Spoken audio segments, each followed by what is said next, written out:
នៅពេលដែលបងប្អូនបារម្ភតានតឹងច្រើនពេកវាបង្កើតជាអី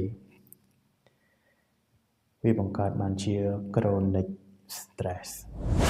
ភាពតានតឹងចិត្តរ៉ាំរ៉ៃណាបងប្អូនខ្ញុំតែងតែនិយាយហើយ chronic stress ហ្នឹង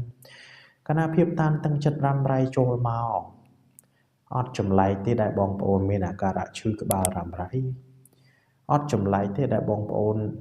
មានអាការៈពិបាកក្នុងការផ្ចង់អារម្មណ៍ក្នុងការបំពេញការងារប្រចាំថ្ងៃពេលខ្លះបងប្អូនថាភ្លេចច្រើនមែនទែនដោយសារអារម្មណ៍យើងអត់នៅខ្លួនយើង stress រហូតពេកអញ្ចឹងអត់ចម្លែកទេដែលបងប្អូនគេងអត់លក់អត់ចម្លែកទេដែលប្រព័ន្ធការពារបងប្អូនស្ទើរតែទាំងស្រុងធ្លាក់ចុះបងប្អូនងាយឈឺជំងឺនេះជំងឺនោះផ្សេង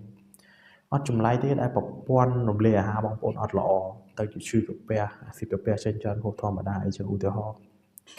អញ្ចឹងសិតតែរឿងអត់ចម្លែកទាំងអស់ដោយសារអីបងប្អូនគិតច្រើនបង្កើតបានជាការ stress រ៉ាំរ៉ៃដែលគ្មានដំណោះស្រាយ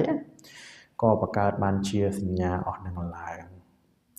អញ្ចឹង stress វាឲ្យទាំងសញ្ញារាងកាយវាឲ្យទាំងសញ្ញាផ្លូវចិត្តណាបងប្អូន